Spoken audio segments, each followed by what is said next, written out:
Bismillahirrahmanirrahim. Uhayyikum tahiyatan islamiyatan tahiyatan li ahlil jannah wa tahiyatan min qalbin namiqin bi hubbikum. Assalamualaikum warahmatullahi wabarakatuh. Waalaikumsalam warahmatullahi wabarakatuh. Alhamdulillah, alhamdulillahi rabbil alamin. Wassalatu wassalam ala sayyidil mursalin sayyidina Muhammadin sallallahu alaihi wasallam wa ala alihi wa sahbihi at-tayyibin at-tahirin thumma amma ba'du. Wa nas'alullaha ta'ala ay yarzuqana al-ikhlas fil qawli wal amal wa ay yamunna alaina bi ilmin nafi' wal amali salih wa ay yufaqihana fid din wa ay yaftah lana futuhal 'arifin. Allahumma amin. Nawaitu ta'aluma wa ta'lim wa naf'a wal intifa' wal ifada wal istifadah wal hasa ala tamassuki bi kitabillah wa sunnah hadiyin nabi sallallahu alaihi wasallam wa du'a ilal huda wa dalala 'alal khairi ibtigha mardatihi wa sawabihi wa qurbihi subhanahu wa ta'ala. Insyaallah pada malam hari ini kita akan lanjutkan lagi mudarasah kita, muzakarah kita dengan bersama-sama mengkaji kitab Riyadatus Sibyan yang dikarang oleh Al-Imam Al-Alamah Ar-Ramli Syafi'i rahimahullahu ta'ala. Pada pertemuan sebelumnya kita sudah sedikit menjelaskan muqaddimah dari kitab ini, sudah kita jelaskan, lalu juga rumus kitab ini atau rumus nazam dari Riyadatus Sibyan sudah kita jelaskan, per itemnya bagaimana, rumus-rumusnya bagaimana, lalu juga sudah kita jelaskan muqaddimah dari nazam ini. Lalu kita berhenti kalau nggak salah di bait yang nomor 8 ya, 7 dan 8, di anna ta'di was-sabi fi sigari ziyadatun bi hauzihi fi kibari yanalu fi dzakal huzuz al-wathira wa rahatad dunya wa khairul akhirah. Sampai di situ ya. Yaitu yang artinya karena mendidik anak sejak usia dini akan menambah peruntungan bagi si anak ketika dia dewasa, dan juga anak itu akan mendapatkan kemuliaan yang sangat begitu banyaknya, dan juga mendapatkan ketenangan baik di dunia dan juga keselamatan di akhirat. Sampai di situ ya pembahasan kita pada pertemuan sebelumnya. Maka sekarang kita akan masuk pembahasan yang selanjutnya insyaallah, sampai nanti pembahasan di fase yang pertama, yaitu fase tentang haldonah, umur dari ketika dia lahir sampai 2 tahun. Biisnadi isnadi syekhi ila al-musannif rahimahullahu ta'ala wa qala al-muallif rahimahullahu wa qala an-nazim rahimahullahu ta'ala nafa'ana Allahu bi ulumihi wa ulumina fid dharaini Allahumma amin. Fayanbaghi bi kulli jaddin wa abi wa qayyimil hakimi ta'dibus sabi bi annahu amanatun indahum wa qalbuhu yaqbalu ta'dibahum ta'dibahum. Baik, sekarang kita masuk bait yang ke-9. An-Nazim rahimahullahu ta'ala mengatakan bayan bagi di kulli jaddin wa abi. Maka tadi kan sebelumnya kita sudah menjelaskan tentang tarbiyah, tentang pendidikan, tentang at-ta'dib yang diberikan kepada si anak tersebut. Sekarang pertanyaannya, siapa yang pelaksananya ini siapa? Orang yang dibebankan, mereka-mereka yang dibebankan untuk mentarbiyah atau mendidik si anak tersebut. Maka di sini An-Nazim akan menjelaskan kepada kita siapa yang menjadi penanggung jawab dalam mentarbiyah si anak tersebut. An-Nazim mengatakan bayan bagi likulli jaddin wa abin, maka seyogyanya yang menjadi penanggung jawab dalam mentarbiyah si anak tersebut adalah dari kakeknya, dan juga dari ayahnya, serta juga ada yang namanya qayyimul hakimi, hakim plus juga qayyim al-hakim. Qayyim al-hakim itu artinya orang yang ditunjuk sama si hakim. Orang yang ditunjuk sama si hakim untuk mengurusi pendidikan dan tarbiyah si anak. Itu namanya qayyimul hakim. Jadi hakim juga mempunyai tanggung jawab dalam proses tarbiyah si anak, plus juga qayyimul hakim, karena hakim kan banyak itu tugasnya, dikarenakan terbatasnya terbatasnya tenaganya, waktunya dan pikirannya, maka dalam hal ini dia tunjuk. Orang yang tunjuk itulah namanya qayyimul hakim. Itu wa qayyimul hakim ta'dibus sabi. Maka yang menjadi penanggung jawab ini siapa? Kakek, ayah, hakim, qayyimul hakim gitu ya, untuk dalam urusan pendidikan untuk si anak tadi, fisobi atau si anak. Ini sobi di sini bukan berarti anak laki-laki ya. Bukan berarti anak laki-laki, anak perempuan juga. Anak perempuan di sini juga masuk yang disinggung oleh An-Nazim di sini. Itu yang ke-9. Lalu yang ke-10, li'annahu amanatun indahum. Kenapa demikian? Karena anak itu adalah amanah yang sangat besar yang berada di pundak mereka. Makanya di pertemuan sebelumnya sudah katakan, sudah kita jelaskan bahwasanya adanya anak di muka bumi ini itu merupakan amanah yang sangat besar yang akan ditanggung oleh kedua orang tuanya. Nanti di akhirat Allah Subhanahu wa taala akan menanyakan setiap dari para murabbi, setiap dari para pendidik, setiap dari para orang tua, apa yang sudah dia berikan, pendidikan apa yang sudah dia berikan kepada anak tersebut. Karena ini amanah, otomatis nanti yang pemberi amanah akan meminta pertanggungjawaban tersebut. Li'annahu amanatun indahumu wa qalbuhu yaqbalu ta'dibahum. Ini bagus sekali perkataannya. Wa qalbuhu, yaitu si hatinya si anak tersebut, hatinya atau jiwanya si anak tersebut itu akan menerima apa? Tarbiyah, pembentukan, pembinaan dari para orang tuanya, dari para pengasuhnya. Nanti akan disebutkan oleh An-Nazim, hatinya mereka itu seperti halnya emas batangan yang masih muda untuk dibentuk. Tapi kan kalau seandainya dia sudah menjadi cincin atau misalnya sudah menjadi kalung, itu kan sudah payah untuk dibentukkan seperti itu. Atau sebagaimana yang dulu kita pertemuan sebelumnya sudah kita analogikan, anak itu ketika dia masih kecil itu dia kan seperti tunas ya, atau dia masih seperti batang yang kecil. Kita analogikan lah, kalau di Riau itu kan ada pohon durian, kalau dia kecil, masih kecil pohonnya, kalau dia mereng seperti ini masih bisa diluruskan. Mereng ke sini masih bisa diluruskan, gitu ya. Tapi nanti kalau dia sudah kita biarkan bengkok, lalu dia sudah besar, batang pohonnya sudah seperti ini, dia susah akan diluruskan. Ya salah satu jalannya ya entah ditebang gitu ya, entah ditebang atau dicabut sampai seakar-akarnya. Nah, begitu juga nanti itu. Makanya mumpung anak itu masih kecil, masih belum beranjak dewasa, maka itu adalah waktu yang sangat tepat untuk membentuk karakter dan tabiat si anak tersebut. Baik. Jadi dari dua bait ini, para akhwat dan para ustazah dirahmati oleh Allah Subhanahu wa taala, maka kita bisa mengambilkan kesimpulan atau beberapa faedah dari bait yang ke-9 ini sama yang ke-10. Apa faedah-faedahnya? Yang pertama, yaitu dari perkataan Nazim tadi, bayan bagi likulli jaddin wa abin sampai selesai, maka pertanyaannya siapa yang mendidik, yang diminta untuk memberikan pendidikan yang baik kepada si anak tersebut semenjak dia kecilnya? Maka kita jawab, yang diberikan, yang diminta oleh syariat atau oleh Allah Subhanahu wa taala untuk memberikan pendidikan kepada si anak itu, ya pertama pasti dari walinya. Ya pasti dari walinya. Siapa walinya? Dalam hal ini adalah si ayahnya. Begitu juga dengan si ibunya. Makanya kita mendapati Nabi Shallallahu alaihi wasallam ketika memerintahkan kedua orang tuanya agar anaknya sholat, gitu, muru auladakum bis sholati fi sab'i sinin, itu siapa yang disuruh agar anak itu mengerjakan sholat? Ya si walinya. Siapa walinya? Ayahnya, lalu ibunya. Ayahnya kalau sudah mendidik atau sudah memerintahkan sholat, maka dalam hal ini si ibunya sudah gugur kewajibannya. Kalau ibu yang memerintahkan, maka si ayah itu sudah gugur kewajibannya. Maka kita katakan yang pertama kali yang mesti memberikan perhatian khusus dalam pendidikan si anak itu ya para walinya. Makanya nanti kita mendapati beberapa problem gitu ya, beberapa permasalahan mungkin dari antunah atau dari ustazah di sini yang mengajar di pondok atau yang mengajar di sekolahan seperti itu, atau yang mempunyai mengelola sebuah lembaga pendidikan yang dimana ustazah-ustazahnya atau guru-gurunya atau ustaz-ustaznya diminta untuk memberikan pendidikan yang lebih terhadap si anak tersebut, tapi orang tuanya justru lupa.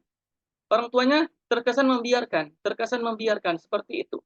Bahkan anaknya dimarahkan misalnya, atau apalagi diberikan hukuman oleh gurunya karena melanggar beberapa disiplin gitu ya, atau kurang adabnya, justru orang tuanya menuntut. Padahal sebenarnya yang diberikan tanggung jawab yang besar itu bukan si gurunya sebenarnya, tapi si orang tuanya, baik si ayah sama si ibu. Cuman kan karena ayah itu sudah disibukkan dengan pekerjaannya kan gitu ya.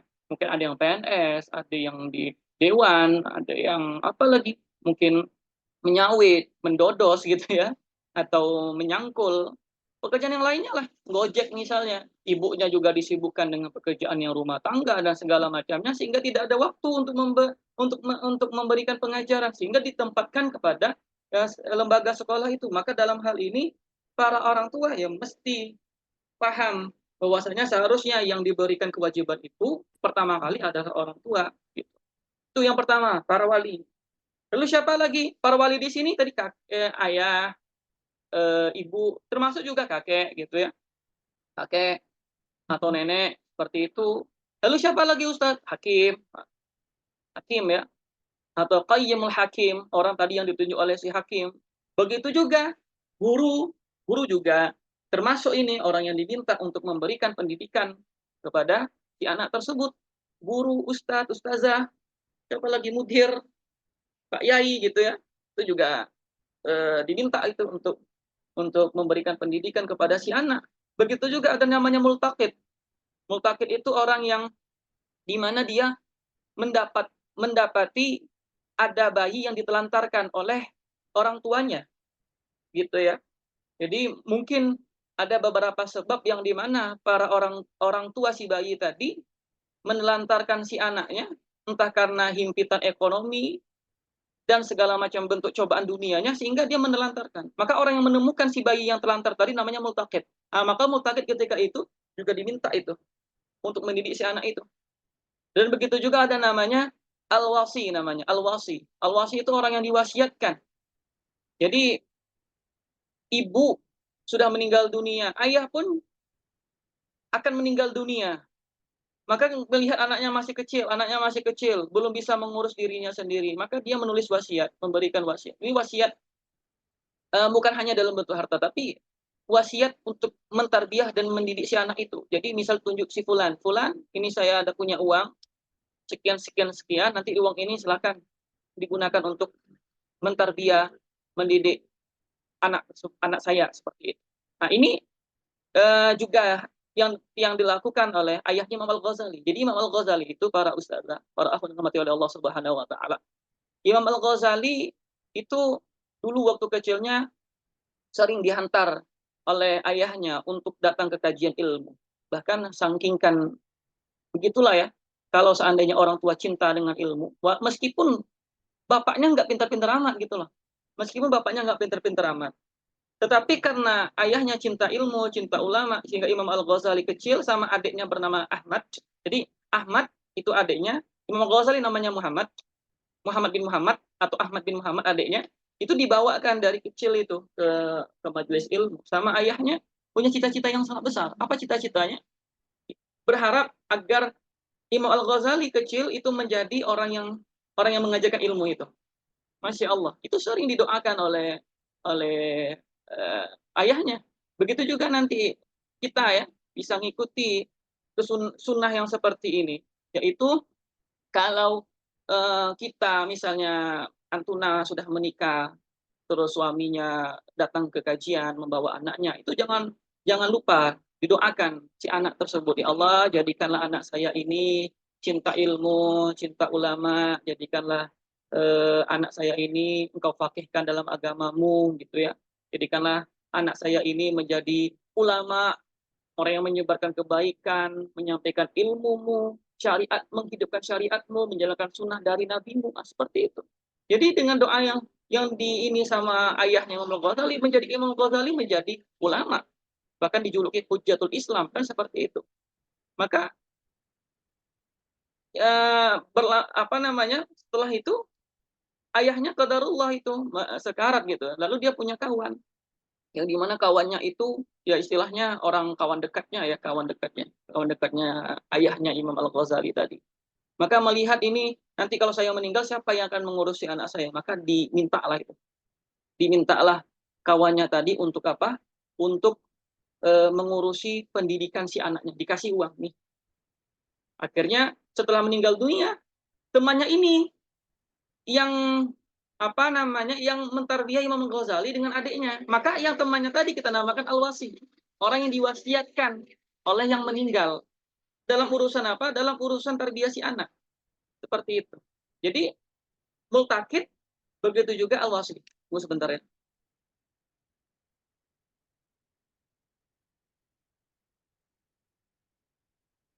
Thayyib. Seperti itu faedah yang pertama. Lalu faedah yang kedua, di dalam kitab Tuhfatul Al-Maudud, Imam Ibnu Qayyim mengatakan, ada perkataan bagus dari Imam Ibnu Qayyim, saya bacakan terjemahnya saja. Imam Ibnu Qayyim mengatakan, dan kebanyakan anak-anak yang menjadi sebab kerusakan mereka itu justru dari ayah mereka sendiri. Syufti. Jadi kebanyakan anak-anak itu yang menjadi sebab dia rusak justru dari orang tuanya sendiri. Terkhususnya dari sisi ayahnya. Para ayahnya membiarkan anak-anaknya tak diajarkan, gitu ya, tak diberikan tarbiyah, tak diajarkan tentang akhlak, tentang adab, masalah kewajiban agama ya acu tak acu, sehingga apa yang terjadi? Anak-anaknya kerusak. Sebabnya kenapa? Karena orang tua dan khususnya ayah. Karena ayahnya seorang apa namanya muqawwam, gitu ya. Ar-rijalu qawwam 'ala nisa, seorang qawwam. Justru seharusnya si ayah yang harus memberikan pendidikan. Istrinya dia ajarkan, anaknya pun juga diajarkan. Makanya di dalam kitab Sulamut Taufiq itu dijelaskan di pembahasannya itu seorang ayah wajib memberikan pengajaran agama kepada istrinya dan juga kepada anak-anaknya, bekal agama yang akan mereka bawa nanti di akhirat kelak, atau kewajiban-kewajiban seperti sholat, puasa, dan yang menopang sholat seperti wudu, mandi, itu mesti diajarkan oleh si ayah.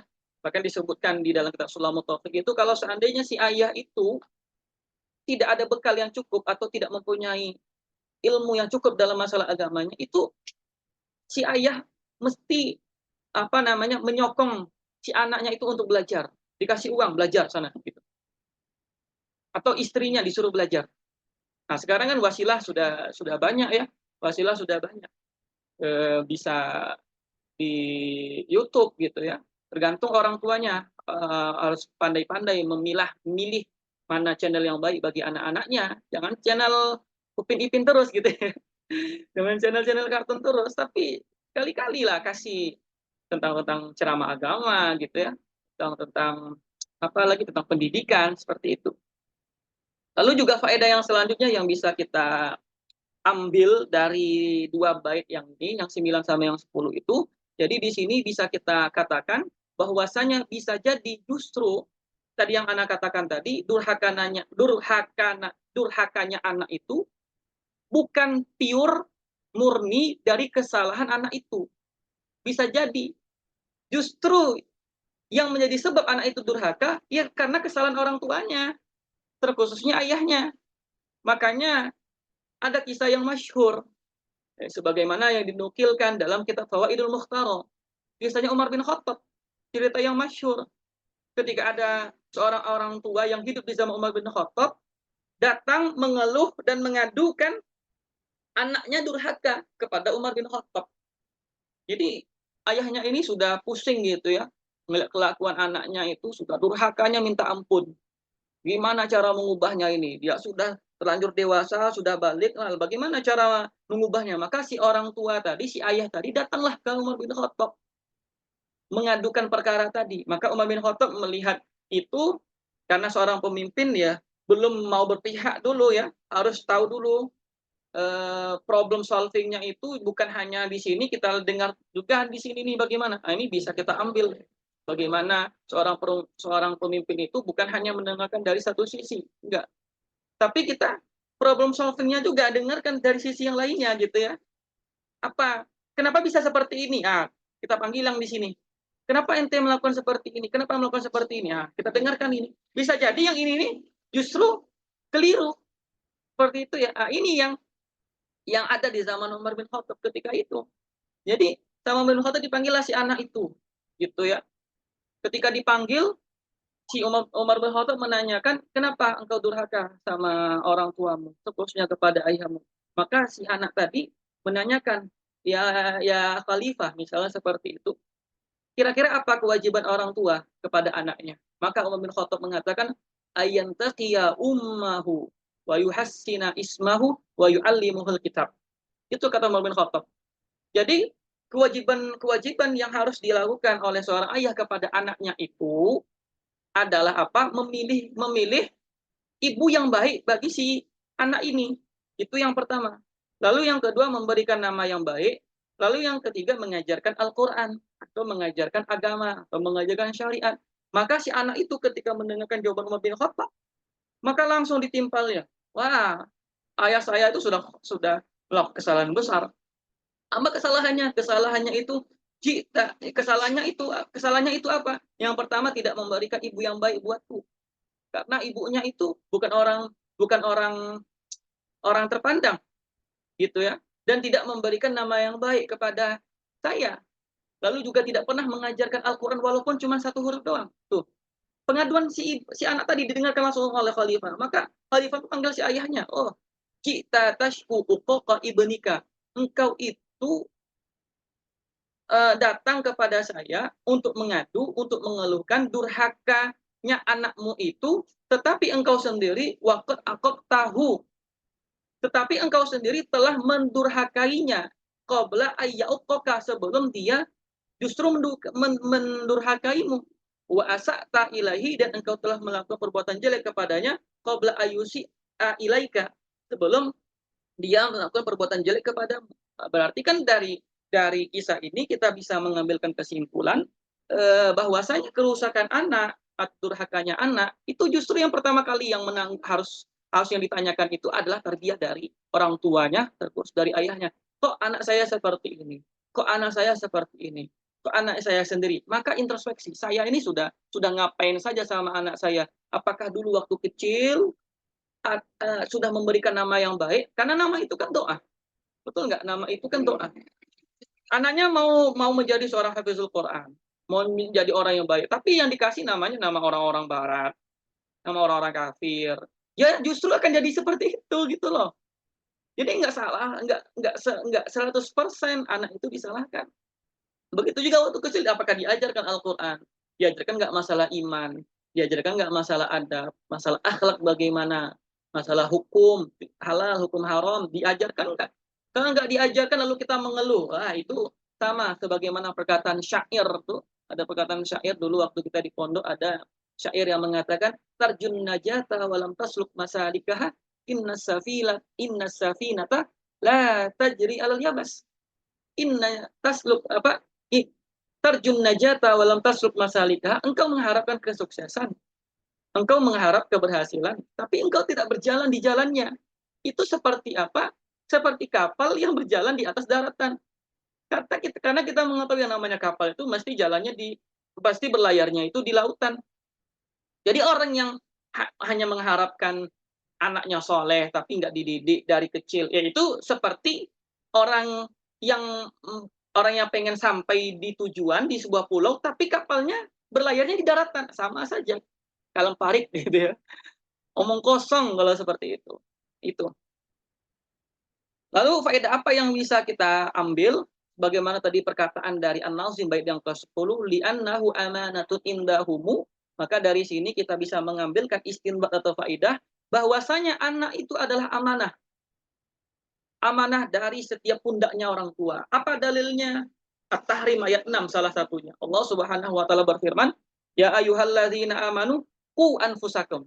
Yaitu qu anfusakum, jagalah dirimu dari siksaan api neraka, dirimu wa ahlikum, dan keluarga-keluargamu. Ya kan? Berarti istri, anak, laki-laki, anak perempuan sama saja. Qu anfusakum wa ahlikum naro. Waquduhan sampai selesai. Maka dari sini kita bisa katakan anak itu amanah sesuai dengan dalil yang tadi yang kita sebutkan. Lalu juga dari hadis Nabi, hadis yang masyhur, yang populer, sebagaimana Nabi Shallallahu Alaihi Wasallam bersabda, ala kullukum ra'in wa kullukum mas'ulun an ra'iyatihi. Bahwasanya setiap dari kalian itu adalah pemimpin, dan setiap dari kalian akan ditanyakan tentang keadaan orang yang kalian pimpin. Fal imamul ladzi 'alan nas ra'in wa huwa mas'ulun an ra'iyatihi. Imam, pemimpin, Pak Presiden, raja, sultan, ya, itu akan diminta pertanggungjawaban, akan ditanya tentang keadaan rakyatnya bagaimana, apakah dia sudah adil menegakkan hukum syariat, menegakkan hukum Allah, apakah sudah dilakukan seperti itu. Akan diminta pertanggungjawaban oleh Allah. Begitu juga warrajulu ra'in ala ahli baitihi. Orang suami, seorang ayah adalah sebagai pemimpin bagi siapa? Bagi keluarga-keluarganya. Maka nanti di akhirat akan diminta pertanggungjawaban apakah telah betul-betul menjalankan amanah itu. Begitu juga bukan hanya seorang ayah, istri pun juga kena, ibu pun juga kena. Wal mar'atu ra'iyatun ala ahli baiti zaujiha. Dan seorang istri, seorang ibu, ummahat itu adalah dia sebagai pemimpin di rumah suaminya dan akan diminta pertanggungjawaban apa yang dia telah lakukan di rumah suaminya dan juga bagaimana dia mendidik anaknya. Nah, maka dari dalil ini sebenarnya sudah cukup menunjukkan bahwasanya kita selaku ayah, selaku ibu gitu ya, ustadz, ustazah, mudir, kiai, siapa aja pokoknya itu adalah amanah yang Allah titipkan kepada kita. Sewaktu-waktu Allah akan tanyakan nih, amanah ini sudah engkau pergunakan dengan baik atau tidak, seperti itu, gitu ya. Lalu yang bisa kita ambil lagi faedah yang selanjutnya tadi dikatakan an-nazim wa qalbuhu yaqbalu ta'dibahum, berarti di sini hatinya itu anak itu suci di awalnya. Makanya dikatakan bahwasanya namanya anak itu yuladu alal fitrah, kan seperti itu ya. Dilahirkan dalam keadaan fitrah. Justru yang menyebabkan anak itu melenceng bukan anak itu sendiri gitu loh, tapi dari orang tuanya yang menasronikan anak itu, yang mengyahudikan anak itu, yang memajusikan anak itu, yang menjadikan anak itu jelek, syirik, ya justru orang tuanya itu. Maka waqalbuhu yaqbalu ta'dibahumu, maka di sini kita bisa mengambilkan kesimpulan bahwasanya hati anak itu ketika masih kecil dia suci gitu ya. Hatinya itu suci, mudah dibidah, mudah dibentuk ya sesuai dengan apa yang telah diberikan oleh orang tua kepada si anak tersebut. Wallahu a'lam. Lalu bait yang selanjutnya 11, 12 dan 13 waqala an-nazim rahimahullahu taala wa tanharul ummu walad habil abi zajran lahu anil qana wal laibi il qalbuhu kasyam'atil maqsura mujawharun yaqbalu kulla surah fayan bagi lahum bi ayyu awidu auladahum fil tuqali yas'adu. Tayyib. 11, 12, 13. Artinya 11. Wa tanharul ummu, tanhar. Seorang ibu, tanhar. Apa tanhar? Mencegah atau memperingatkan. Maka di sini seorang ibu hendaknya atau seyogyanya ketika memberikan peringatan kepada si anak itu dengan menggunakan ayahnya, mengancam atau memberikan peringatan kepada si anak itu dengan nama ayah, dengan bukan nama ya, maksudnya dengan ayahnya. Kamu kalau nggak sholat, Umi laporkan kepada Abi. Nah, gitu. Nanti kalau berbicara kotor, awas Umi laporkan ke Abi. Nah, itu pendidikan seperti itu. Saya rasa di zaman sekarang sudah jarang tuh diterapkan. Dulu kami waktu kecil dulu masih ingat, Umi sering seperti itu. Ketika dulu ya, wajar kita dulu kecil dogel kata orang Melayu bilang ya. Dogel, nakal dulu waktu kita kecil. Sama mama kita dulu di kampung, awas nanti kalau gini mak lapor ke bapak. Nah, jadi yang namanya anak tuh kan kalau sudah kata bapak, wah apa istilahnya, takut gitu ya. Nggak mau lagi. Itu tarbiyah orang dulu. Coba kalau kita lihat tarbiyah orang dulu sama sekarang. Tarbiyah orang dulu tuh jadi-jadi semua. Mentalnya mental baja. Nggak sedikit nangis. Nggak mudah menangis, tahan banting. Sekarang cubit sedikit. Wah, sekarang jangankan itu, melarang. Bilang jangan aja sudah nggak boleh zaman sekarang. Padahal kita lihat di dalam Al-Quran, dalam hadis. Banyak anak-anak tuh dilarang, dicegah dengan menggunakan kalimat jangan, seperti Luqman Al-Hakim kepada anaknya, ya bunayya la tusyrik billah. Apa la itu mau kita tafsirkan apa coba? Janganlah syirik, janganlah engkau mensyirikkan Allah. Apalagi mau kita artikan kata la itu coba. Itu tarbiyahnya orang-orang dulu, orang-orang salaf, orang-orang soleh di zaman dulu. Anaknya buktinya jadi kok.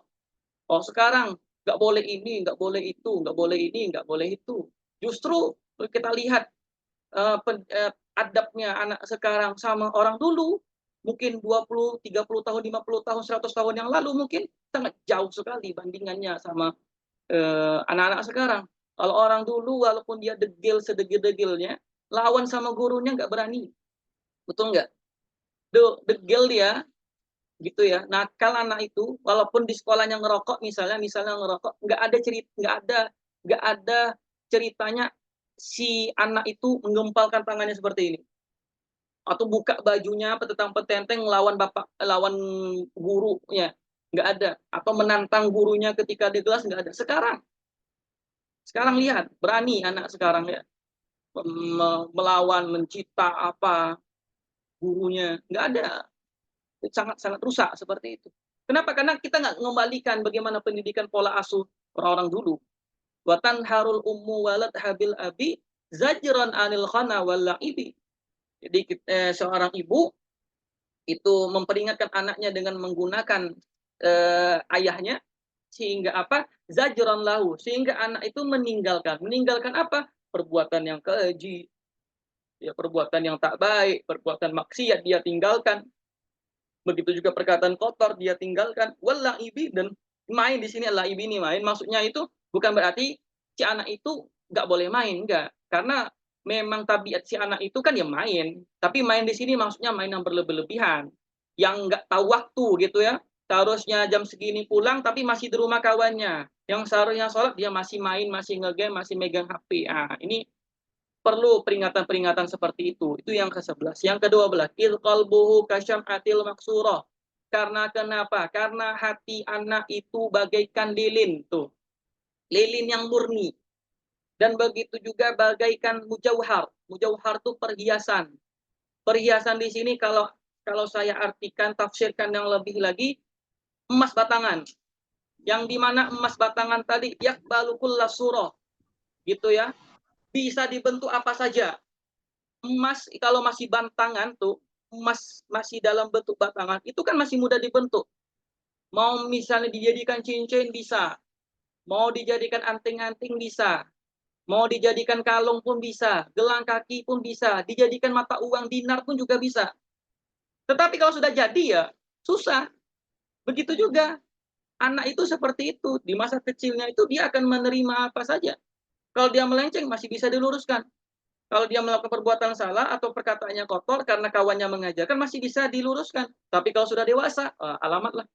Dulu kami waktu ngisi kajian sama emak-emak dulu di kampung, para umahat di kampung dulu, itu sering mengadukan umahat-umahat tuh, emak-emak itu mengadukan perkara apa? Anaknya yang sudah susah untuk diajak sholat. Nah, umurnya berapa? Sudah dewasa. Pokoknya sudah SMP gitu ya, sudah SMP, sudah SMA, bahkan ada anaknya itu disuruh pulang jam 10 malam sudah pulang, tapi jam 12, jam 1 malam masih berkeliaran. Ngapain? Racingan di luar. Ngapa racing itu ya? Gebut-gebutan gitu. Kenapa? Karena sudah nggak bisa dibentuk ketika dia sudah dewasa. Tapi kalau dia masih kecil, gitu ya, masih bocah, itu masih memungkinkan untuk diperbaiki. 12, 13, bayan bagi lahum bi ayu awidu. Maksudnya bagi sang pengasuh tadi membiasakan awwada yu'awidu, artinya membiasakan kepada anak mereka tentang apa? Perbuatan takwa, agar si anak tadi mendapatkan kebahagiaan baik di dunia maupun di akhirat. Baik. Apa faedah yang bisa kita dapati dari 3 bait ini, 11, 12, dan 13 ini? Yang pertama, yang bisa kita ambil faedahnya adalah rambu-rambu umum yang mesti diketahui oleh para pengasuh, oleh para orang tua, atau oleh para pendidik. Rambu-rambu umum. Apa rambu-rambu umumnya? Yaitu mendidik anak untuk meninggalkan perbuatan keji dan maksiat. Itu rambu-rambu umum yang mesti dicatat secara besar, ditulis di tinta emas, dipajang di lemari. Ajarkan anak untuk meninggalkan perbuatan keji, mungkar, maksiat dari kecil. Makanya tuh dalam kitab ulama, misalnya Mukhtasar Latif karangan Syekh Bafadol, atau di kitabnya bahasa lagi Al-Muqaddimah Hadromiyah, itu dijelaskan mengajarkan anak itu bukan hanya mengajak anak itu untuk sholat, untuk melatih puasa, enggak. sekali-kali kita apa? Ada perkara yang apa? Meninggalkan gitu ya. Makanya syariat ini isinya bukan hanya sekedar targhib doang. Targhib itu kan memotivasi orang. Motivasi orang untuk beramal soleh, enggak. Tapi di satu sisi juga ada tarhib, tarhib, tarhib. Tarhib itu mencegah orang, mengajak orang untuk meninggalkan hal-hal maksiat. Makanya bagusnya dalam pengajian itu tidak hanya diisi tentang kenikmatan-kenikmatan surga, tapi juga diisi ini loh. Kalau seandainya engkau melakukan perbuatan keji maksiat itu neraka tempat. Begitu juga dalam memberikan pendidikan juga seperti itu. Bukan hanya hal yang baik-baik saja, bukan hanya sholat yang kita ajak, puasa yang kita ajak, yang kita latih dari usia dini, atau begitu juga wudhu, dan itu penting, memang penting. Tapi juga masuk dalam hal ini, ya mengajarkan anak itu agar meninggalkan perbuatan-perbuatan keji dan maksiat. Begitu juga waktu mainnya mereka itu. Karena memang tabiat mereka itu memang main ya. Itu nggak bisa kita pungkiri. Hal seperti itu nggak bisa kita pungkiri. Karena mereka itu dari karakternya, bahkan kita yang sudah berumur saja, main-main itu adalah sesuatu yang apa namanya, yang mungkin mengenakan di dalam diri kita. Begitu juga anak tuh, coba kita lihat di dunia PAUD TK itu ya, PAUD PAUD TK, isinya main aja ya, isinya main ayun-ayunan, main apa, itu wajar. Itu sudah menjadi karakteristik mereka. Cuman yang perlu kita garis bawahi dalam masalah seperti itu, jangan mainnya berlebihan. Berlebihan itu maksudnya bagaimana, Ustaz? Tak tahu waktu gitu ya. Tak tahu waktu, nggak tahu jam pulang. Seharusnya sudah pulang, dia masih main sama kawannya. Seharusnya dia sudah membiasakan diri untuk sholat, dia masih main. Nah, sekarang yang musibah yang besar yang dihadapi oleh para orang tua, oleh kita semuanya, terusnya para pendidik itu apa? HP, gadget, betul nggak? Itu anak-anak tuh bisa bisa seharian suntuk itu depan HP, ngapain? Nah, gini, main apa itu ya? App apa bahasa mereka, Mobile Legend apa, bahasa-bahasa anak-anak muda zaman sekarang ya. Nah, yang seperti itu perlu seorang ibu gitu ya, mengancam si anak itu. HP, ibu kasih batas waktu sampai jam 8 malam aja. Setelah itu kasih HP-nya ke ibu, jangan disimpan. Nanti kalau nggak dikasih ke ibu, ibu omongin dulu ke abang. Kalau masih nggak mau, nanti Umi laporkan ke abi. Nah, wah kalau seperti itu apa yang terjadi itu? Anak tuh kan merasa, wah nanti diadukan ke abi, nanti HP saya disita, nggak ini lagi, wah dikasihkan. Gitu. Watan harul umu walad habil abi zajun lahu anil khana walagibi. Itu yang pertama. Lalu yang kedua ini yang penting. Ayah sama ibu, orang suami sama istri. Itu harus ada namanya integritas sama sinergi satu sama lain. Artinya apa? Ya saling kerjasama dalam mendidik gitu loh.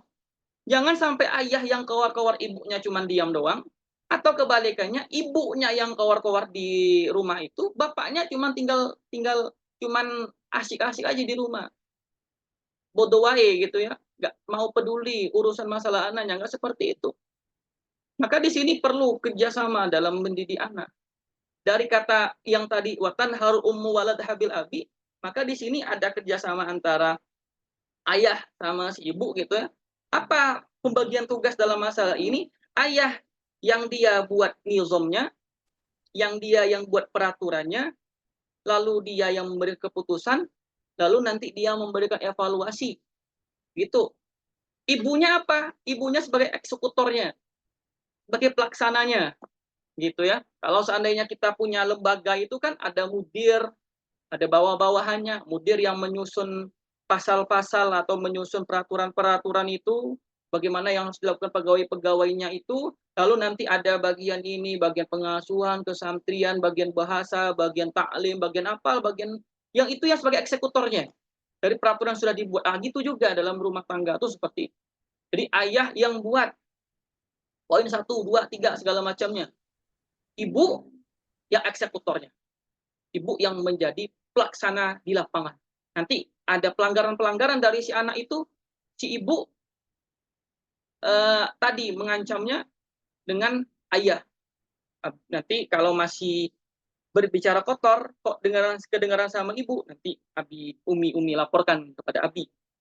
Itu yang faedah yang kedua. Lalu faedah yang ketiga yang bisa kita ambil yaitu ini yang bisa saya simpulkan, terkhususnya di zaman modern sekarang, yang paling mudah masuk ke dalam hati anak itu, ini kita bicara perbuatan keji ya, perbuatan kotor, yang paling mudah masuk ke dalam hati si anak itu adalah pertama perkataan kotor.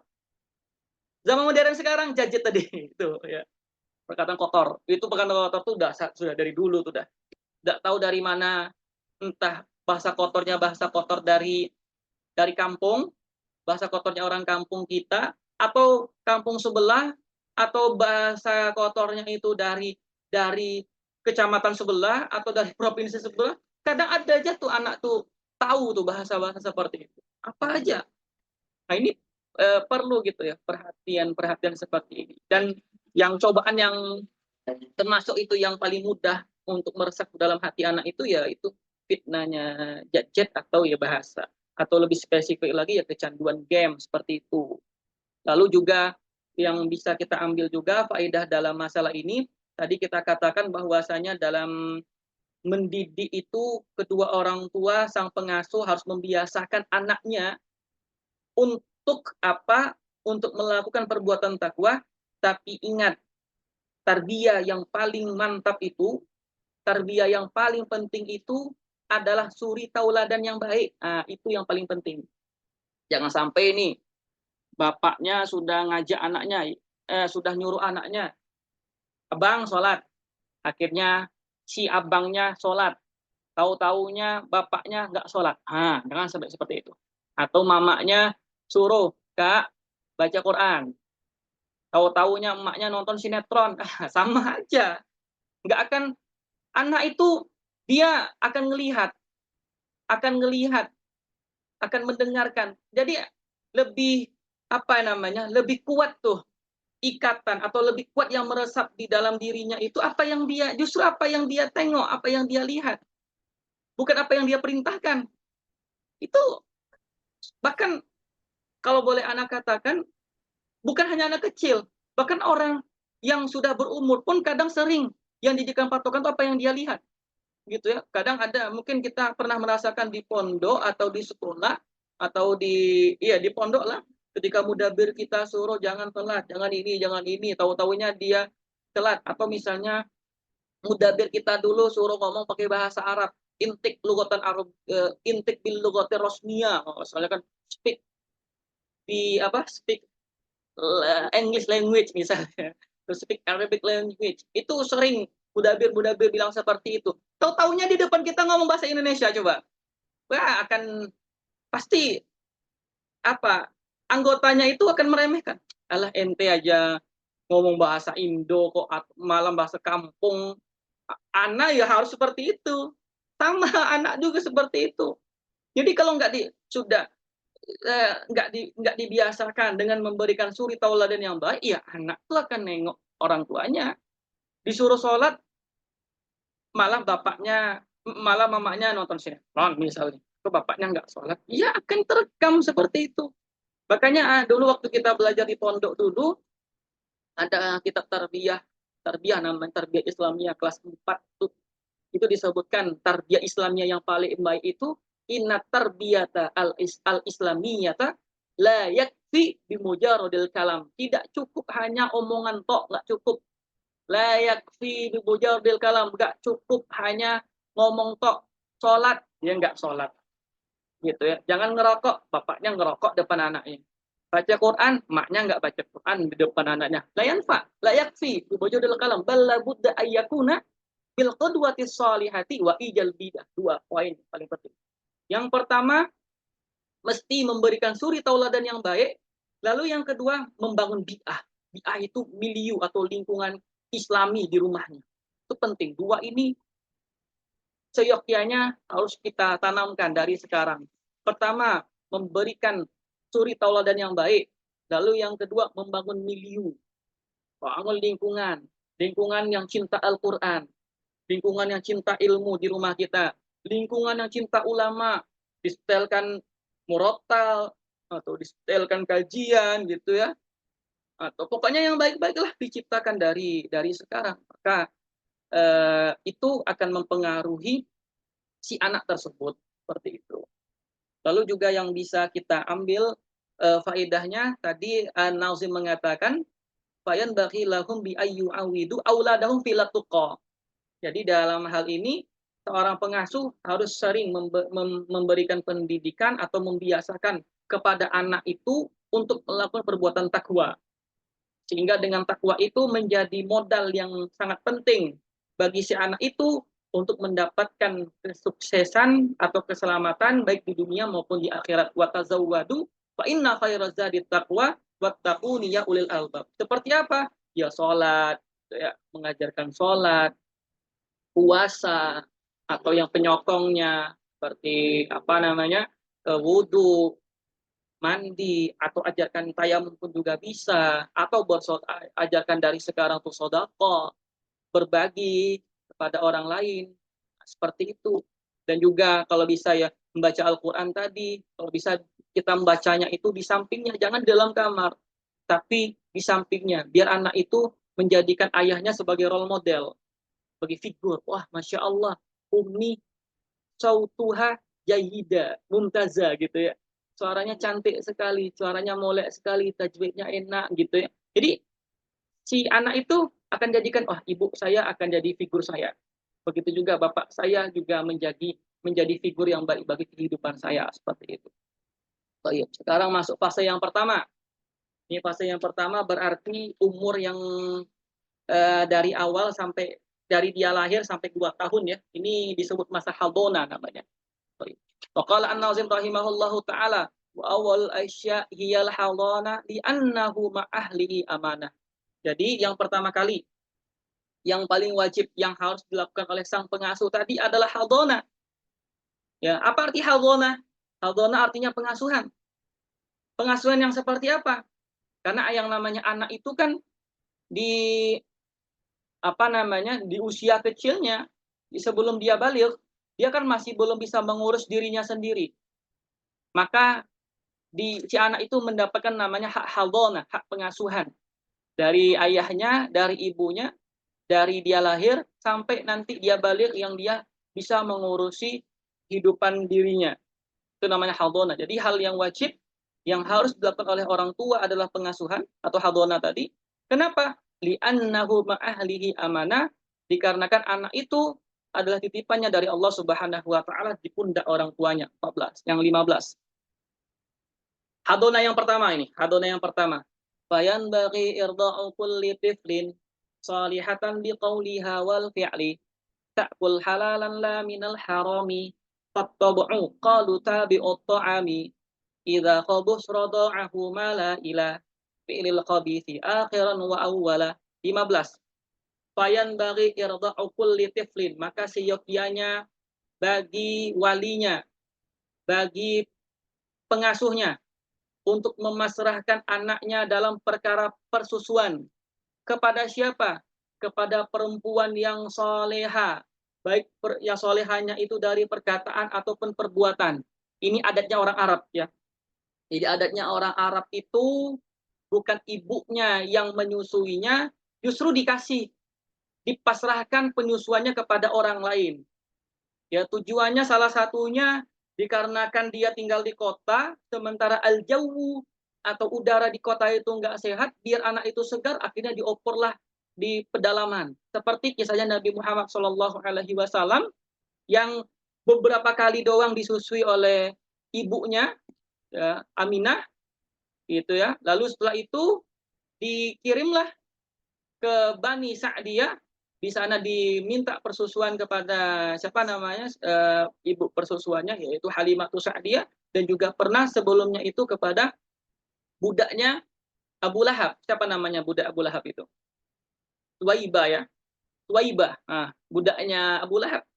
Ini adatnya orang Arab. Nah, kalau kita mungkin jarang yang melakukan seperti itu, ya berarti istri, ya istri gitu ya, istri yang soleha. Ya, itu solehanya dari perkataan dan perbuatan. Bagaimana selain daripada itu, selain karakteristiknya bisa kita katakan dia soleha dari perkataan dan perbuatan, yang karakteristik yang selanjutnya si istri itu atau si perempuan tadi itu juga makan takul halalan la minal harami. Dia memakan yang halal, mengkonsumsi apapun yang dia masukkan ke dalam tubuhnya itu adalah sesuatu yang halal, bukan yang haram. Kenapa demikian? Fattabu'u qalu di sini ulama mengatakan bahwasanya sifat, karakter dan tabiat seseorang itu sesuai dengan apa yang dia makan. Kalau halal yang dia makan, maka karakternya pun juga ikut baik. Tetapi kalau dia mengkonsumsi sesuatu yang haram, maka karakternya pun juga ikut buruk. Innal halala thayyibun wal haram thayyibun, gitu ya. Sesungguhnya halal itu adalah perkara thayyib yang baik, wal haram itu innal halala bayyin, ya bayyin bukan thayyib. Wal haram bayyin. Sementara yang haram itu nyata. Disebutkan yang idza saluhal jasad kullu wa idza fasadal jasad kullu ala wahyal qalb. Kan seperti itu. Maka perlu ini diperhatikan. Maka kalau kebiasaan kita atau di kampung kita yang dimana anak itu tidak dipasrahkan persusuannya kepada orang lain, kepada yaitu justru kepada istrinya sendiri, maka dalam hal ini seorang ayah atau seorang suami mesti memperhatikan nafkah-nafkah yang akan dia berikan kepada istrinya, lalu dari nafkah itu dibelikan makanan masuk ke dalam ke dalam perut si istri tadi. Itu si suami punya tanggung jawab yang sangat besar. Si suami itu punya tanggung jawab yang besar. Jadi makanan tadi kan ini kan akan mempengaruhi masalah asi si ibunya. Jadi kalau seandainya nih si istri tadi memakan dari harta yang haram karena si ayahnya tidak memperhatikan yang seperti itu, atau suaminya tidak memperhatikan mana yang halal mana yang haram, sehingga si istri itu apa saja dia masukkan, perkara yang syubhat, perkara yang haram, pokoknya dia masukkan saja, sehingga nanti anak itu lahir ini jadi ASI, lalu ASI ini disusui kepada si anak itu. Bayangkan, ASI yang berasal dari harta yang haram, bahkan dari kan akan membentuk daging, membentuk darah gitu ya. Lalu ini kualitas yang tak baik. Lalu yang tak baik ini kita kasihkan kepada anak. Bayangkan, susu tadi yang tak baik tadi itu akan masuk ke anak. Dari susu itu akan membangun tulangnya, membentuk dagingnya, dari segi pertumbuhannya. Tapi masalahnya itu tak baik. Nah, maka disinilah kata ulama itu mengatakan karakteristik itu sesuai dengan apa yang dia makan. Makanya kesalahan anak atau durhakanya anak itu tidak bisa kita mutlak dari anak itu. Tadi kan sebelumnya ayahnya mungkin kurang dalam pendidikan. Sekarang yang jadi problemnya itu apa? Justru yang jadi problemnya itu si ayahnya yang tidak memberikan makanan yang halal kepada si ibunya. Sehingga makan yang tak baik gitu ya dikasihkan kepada anak itu, akhirnya jadilah karakter atau sifat atau tabiat yang itu juga tak baik. Berarti ini kesalahan dari siapa? Kesalahan dari si ayah itu. Kita bisa melihat gitu ya bagaimana waroknya para ulama kita, bagaimana kehati-hatian para ulama kita. Allah Subhanahu wa taala berfirman dalam Al-Qur'an, wa kulu mimma razaqakumullahu halalan thayyiban. Dan makanlah kalian atau minumlah kalian sesuatu yang halal, sesuatu yang baik, halalan thayyiban, yang halal dan yang baik dari apa yang kami berikan rezeki kepada kalian. Para ulama mentafsirkan halalan thayyiban itu yang pertama tidak diambil harta itu dari perkara yang haram, entah menyuap, entah korupsi gitu ya, atau ghish, atau riswa, mencuri, merampok, membegal, apapun yang diperoleh bukan dengan yang baik.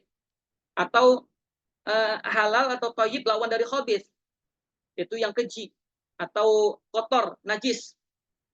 Misalnya makan bangkai, minuman keras.